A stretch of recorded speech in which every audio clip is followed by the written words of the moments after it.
भगवते वासुदेवाय नमः। ओम नमः शिवाय। सनातन धर्म की जय हो। नमस्कार दोस्तों, प्रिय भक्तगणों, आपके अपने इस YouTube चैनल में बहुत बहुत स्वागत है। दोस्तों, आइए हम विजया एकादशी व्रत कथा का श्रवण करते हैं, जिसे बहुत ही शांत एवं प्रसन्नचित मन से सुनिएगा। दोस्तों, धर्मराज युधिष्ठिर बोले, हे जनार्दन, फाल्गुन मास के कृष्ण पक्ष की एकादशी का क्या नाम है तथा उसकी विधि क्या है? कृपा करके आप मुझे बताइए।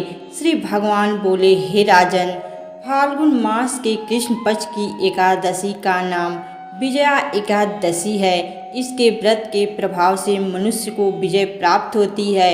यह सब व्रतों से उत्तम व्रत है। इस विजया एकादशी के महात्म के श्रवण व पाठन के समस्त पाप नष्ट हो जाते हैं। एक समय देवर्षि नारद जी ने जगत पिता ब्रह्मा जी से कहा, महाराज, आप मुझसे फाल्गुन मास के कृष्ण पक्ष की एकादशी का विधान कहिए। ब्रह्मा जी कहने लगे कि हे नारद, विजया एकादशी का व्रत पुराने तथा नए पापों का नाश करने वाला है। इस विजया एकादशी की विधि मैंने आज तक किसी से भी नहीं कही। यह समस्त मनुष्यों को विजय प्रदान करती है। त्रेता युग में मर्यादा पुरुषोत्तम श्री रामचंद्र जी को जब 14 वर्ष का वनवास हो गया, तब से वे श्री लक्ष्मण तथा सीता जी सहित पंचवटी में निवास करने लगे। वहाँ पर दुष्ट रावण ने जब सीता जी का हरण किया, तब इस समाचार से श्री रामचंद्र जी तथा लक्ष्मण अत्यंत व्याकुल हुए और सीता जी की खोज में चल दिए। घूमते घूमते जब वे मरणासन जटायु के पास पहुँचे, तो जटायु उन्हें सीता जी का वृत्तांत सुनाकर स्वर्गलोक चला गया। कुछ आगे जाकर उनकी सुग्रीव से मित्रता हुई और बाली का वध किया।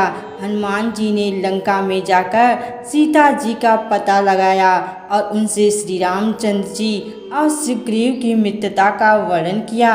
वहां से लौटकर हनुमान जी ने भगवान राम के पास आकर सब समाचार कहे। श्री रामचंद्र जी ने वानर सेना सहित सुग्रीव की मित्रता से लंका को प्रस्थान किया। जब श्री रामचंद्र जी समुद्र से किनारे पहुँचे, तब उन्होंने मगरमच्छ आदि से युक्त उस अगाध समुद्र को देखकर लक्ष्मण जी से कहा कि इस समुद्र को हम किस प्रकार से पार करेंगे?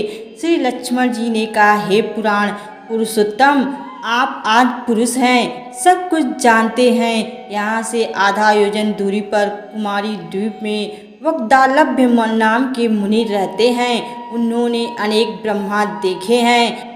आप उनके पास जाकर इसका उपाय पूछिए। लक्ष्मण जी के इस प्रकार के वचन सुनकर श्री रामचंद्र जी वक्दालभ्य ऋषि के पास गए और उनको प्रणाम करके बैठ गए। मुनि ने भी उनको मनुष्य रूप धारण किए हुए पुराण पुरुषोत्तम समझकर उनसे पूछा कि हे राम, आपका आना कैसे हुआ? रामचंद्र जी कहने लगे कि हे ऋषि, मैं अपनी सेना सहित यहाँ आया हूँ और राक्षसों को जीतने के लिए लंका जा रहा हूँ। आप कृपा करके समुद्र पार करने का कोई उपाय बतलाइए। मैं इसी कारण आपके पास आया हूँ।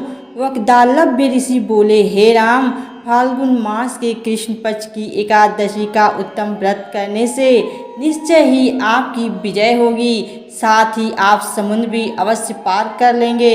इस व्रत की विधि यह है कि दशमी के दिन सोने, चांदी, तांबा या मिट्टी का घड़ा बनाएं। उस घड़े को जल से भरकर तथा 5 पल्लव रख वेदिका पर स्थापित करें। उस घड़े के नीचे 7 अनाज और ऊपर जौ रखें। उस पर श्री नारायण भगवान की स्वर्ण की मूर्ति स्थापित करें। एकादशी के दिन स्नान आदि से निवृत्त होकर धूप, दीप, नवय, नारियल आदि से भगवान की पूजा करें। उसके बाद घड़े के सामने बैठकर दिन व्यतीत करें और रात्रि को भी उसी प्रकार बैठे रहकर जागरण करें। द्वादशी के दिन नित्य नियम से निवृत्त होकर उस घड़े को ब्राह्मण को दान में दे दें। हे राम, यदि तुम भी इस व्रत को सेनापतियों सहित करोगे तो तुम्हारी विजय अवश्य होगी।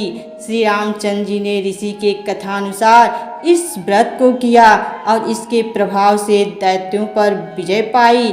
अतः हे राजन, जो कोई मनुष्य विधि पूर्वक इस व्रत को करेगा, दोनों लोकों में उसकी अवश्य विजय होगी। श्री ब्रह्मा जी ने नारद जी से कहा था, हे पुत्र, जो कोई इस व्रत के महत्व को पढ़ता या सुनता है, उसको वाजपेयी यज्ञ का फल प्राप्त होता है।